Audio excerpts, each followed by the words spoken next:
Early voting starts today in Florida. I know you've expressed a lot of concerns about a rigged election.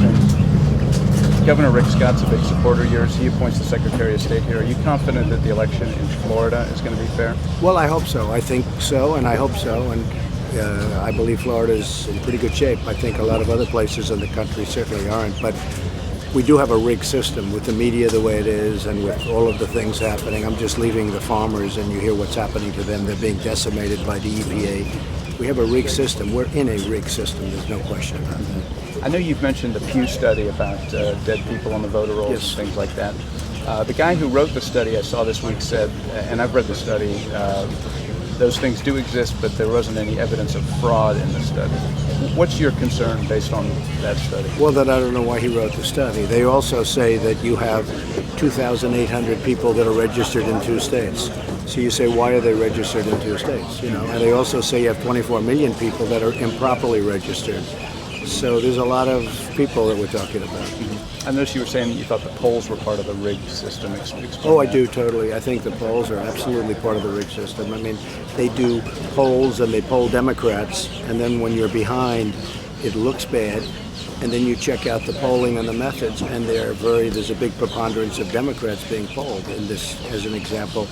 But the poll that really has been the most accurate poll, as you know, the Investors Business Daily, IBD, it's picked the last 3 cycles, last 3 presidents, and right down to the T.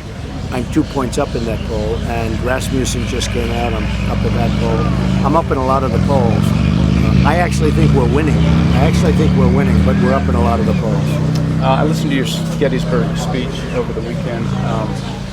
You mentioned the wall about the U.S. paying for it and Mexico reimbursing. Right. I don't think I've heard that before. Can you explain the Well, it could be significance of either that? way. They'll either pay directly or indirectly. That's the same thing. But they can either pay directly. They're making a fortune. Mexico, our trade deficit with Mexico is massive. Mm-hmm. Not only do they beat us at the border, they're beating us at trade. Mm-hmm. And all you have to do is look at, just hear the folks, hear the farmers. I don't know if you heard. Did you listen to what we were saying? We were able to hear part of it. Yeah, because they're being decimated by NAFTA.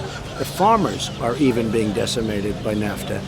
And so Mexico's doing very well. Their leadership is much smarter than our leadership. They know what they're doing, but we've got to stop it. It's got to be a 2-lane highway. It's got to be one going, one coming back. Right now, our money, our jobs, our plants, our factories, they're all going to Mexico and other places. And it's got to be fair trade. It can't be this any longer. It's got to be fair trade. We cannot continue to lose our jobs.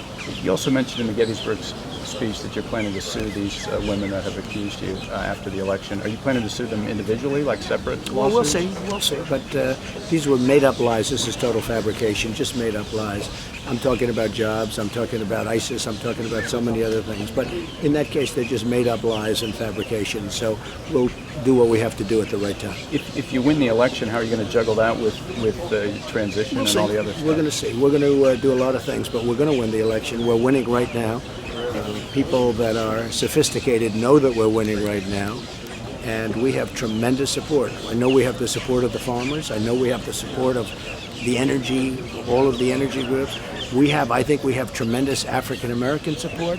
I think we have tremendous Latino support. I think we're doing really well. One last question. Tomorrow I know you're going to meet with some Cuban Americans. There were some articles I saw over the summer from Newsweek that you had sent some emissaries down to Cuba in '98 to explore casino opportunities. I saw another story that some people from your organization had gone there to look at golf course opportunities. Is that a violation of the embargo? No, because I don't even know who went. I'm hearing this for the first time, but I'll check that and I would certainly get back to you. I know that Cuba wants us to be there, but I think the deal with Cuba right now is a terrible deal, so I wouldn't want to go until the proper deal is made. I think the deal that Obama is making is a terrible deal for the Cuban people and for the Cuban people that are living here. And I wouldn't want to do anything with Cuba. That's why I've never done anything with Cuba.